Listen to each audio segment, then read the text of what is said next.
शान्ताकारं भुजगशयनं पद्मनाभं सुरेशं विश्वाधारं गगनसदृशं मेघवर्णशुभांगं लक्ष्मीकान्तं कमलनयनं योगिभिर्ध्यानगम्यं वन्दे विष्णुं भवहरणं सर्वलोकैकनाथं। प्रेमित्रों, आज कार्तिक मास महात्म्य का 8वां अध्याय है। कल हमने 7वां अध्याय किया था, जिसमें बताया गया था कि कार्तिक व्रती को क्या खाना चाहिए और क्या नहीं खाना चाहिए।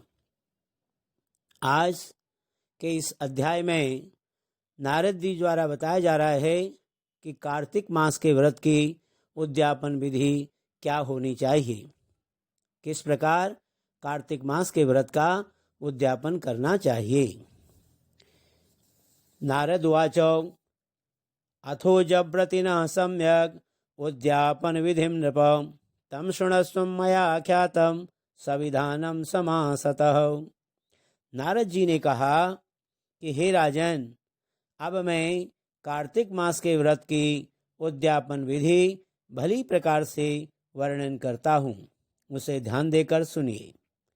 व्रती को चाहिए कि कार्तिक मास में शुक्ल पक्ष की चतुर्दशी को व्रत के संपूर्ण फल प्राप्त्यर्थ और विष्णु भगवान की प्रसन्नता के लिए उद्यापन करे। तुलसी जी के ऊपर सुंदर 4 दरवाजे बनवावे, वंदनवार तथा फूलों से सुसज्जित करे, चंवर से सुशोभित वह मंडप बनाए। चारों द्वारों पर मिट्टी के बने हुए पुण्यशील, सुशील, जय और विजय नामक 4 द्वारपालों को अलग अलग बिठाए। तुलसी की जड़ में 4 रंगों से सुशोभित उत्तम सर्वतोभद्र का चक्र बनावे। उसके ऊपर पंचरत्न नारियल रखे और शुद्ध वस्त्र से कलश को आच्छादित करे। उस कलश के ऊपर शंख, चक्र, गदा, पद्म और पीतांबरधारी लक्ष्मी युक्त विष्णु भगवान का पूजन करे। कार्तिक मास का व्रती इंद्र आदि लोकपालों का पूजन मंडल में करे। द्वादशी को विष्णु भगवान जागे थे। त्रयोदशी को देवताओं ने विष्णु भगवान का दर्शन किया था। चतुर्दशी तिथि को देवताओं ने उनका पूजन किया था। इसीलिए विष्णु भगवान की उद्यापन पूजा चतुर्दशी तिथि को शांत मन से की जाती है। इस दिन संयम और शांत चित्त से व्रत भी करना चाहिए। अपने गुरु की आज्ञा अनुसार सुवर्ण की मूर्ति बनाकर षोडशोपचार तथा विविध नैवेद्य आदिकों से भगवान का पूजन करें। विविध प्रकार के मांगलिक गायन, वाद्य तथा कीर्तन करके उस रात्रि में जागरण करे। जो प्राणी श्रद्धा पूर्वक भगवान का कीर्तन करते हैं, उन लोगों के 7 जन्म के एकत्रित पाप भी किए हुए नष्ट हो जाते हैं। जो लोग जागरण करके प्रेम पूर्वक भगवान का कीर्तन तथा नृत्य करते हैं, उनको 1,000 गोदान का फल प्राप्त होता है। जो प्राणी भगवान के सम्मुख नृत्य गान पूर्वक कौतुक करता है, उसके अनेक जन्मार्जित पातक तुरंत नष्ट हो जाते हैं। जो प्राणी विष्णु भगवान के सम्मुख नृत्य, गीत आदि कौतुक करता हुआ जागरण करता है तथा उनके चरित्रों का पाठ करके विष्णु भक्तों को प्रसन्न करता है, व्यर्थ की बातों को त्याग कर मुख से बांसुरी आदि बजाता है, इन भक्ति भावनाओं से युक्त जो मनुष्य रात्रि भर जागरण करता है, उसे करोड़ों तीर्थों के करने के समान पुण्य प्राप्त होता है। तदनंतर पौर्णमासी को स्त्री सहित श्रेष्ठ 30 ब्राह्मणों को या केवल एक ही श्रेष्ठ ब्राह्मण को सपत्नीक सामर्थ्य के अनुसार पायस अन्न भोजन करावे, क्योंकि इसी दिन विष्णु भगवान ने भक्तों को वरदान दिया था और मत्स्य रूप धारण किया था।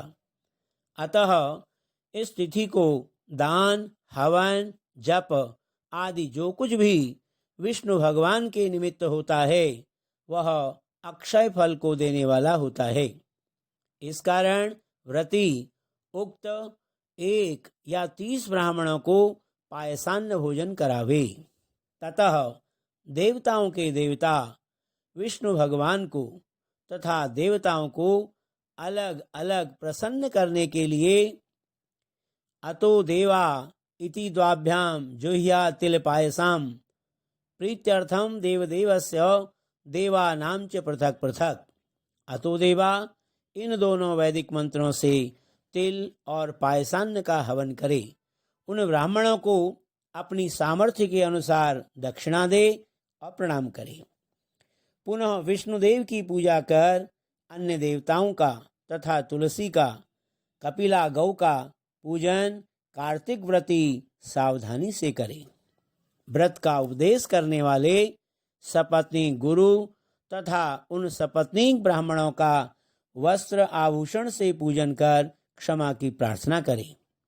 प्रार्थना मंत्र का अर्थ है, आप सब लोगों की अनुकंपा से मुझ पर विष्णु भगवान सर्वदा प्रसन्न रहें। इस व्रत के करने से मेरे 7 जन्मों के किए हुए पाप नष्ट हो जाएं और मेरी संतान चिरंजीविनी रहे। इस पूजा के द्वारा मेरी सभी अभिलाषाएं पूर्ण होवें। मेरी मृत्यु होने के पश्चात मुझे अतिशय दुर्लभ विष्णुलोक प्राप्त होवे।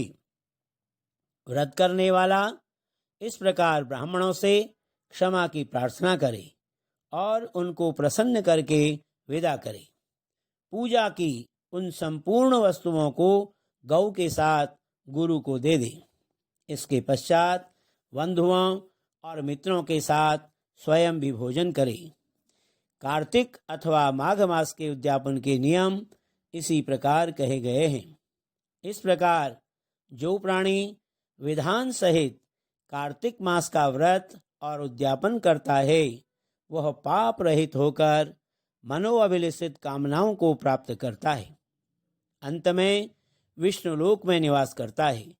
तीर्थों, दानों तथा सब व्रतों के करने से जो फल प्राप्त होते हैं उनसे करोड़ गुना अधिक पुण्य फल विधि पूर्वक कार्तिक मास व्रत करने से मिलता है। वे प्राणी धन्य हैं, वे पूजनीय हैं और उन्हीं का इस संसार में जन्म लेना सफल है जिन्होंने विष्णु भगवान की भक्ति में तल्लीन होते हुए कार्तिक मास का व्रत किया है। कार्तिक मास का व्रत करने वाले के पुण्य भय से उसके समस्त पाप कांपते जाते हैं और इधर उधर भागते फिरते हैं और कहते हैं कि अब हमारा जाना कहाँ होगा। इस कार्तिक मास के व्रत के विधान को जो भक्ति पूर्वक सुनता है या वैष्णवों के सम्मुख सुनाता है, ये दोनों इस व्रत द्वारा इस व्रत से प्राप्त होने वाले पापनाशक सभी फल को प्राप्त करते हैं। इतिश्री पद्म पुराणे कार्तिक महात्म्ये श्री कृष्ण सत्यभामा संवादे उद्यापन विधि कथनम नाम 8मोऽध्यायः। बोलो श्री लक्ष्मी नारायण भगवान की जय।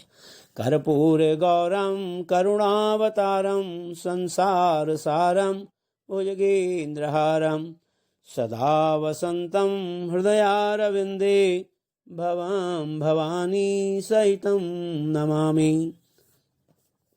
कार्तिक मास का यह व्रत आप सभी के लिए पुण्य फलदायी बने और आप सबकी अभिलाषाएं पूरी हों, यही भगवान श्री लक्ष्मी नारायण जी के चरणों में हमारी प्रार्थना है।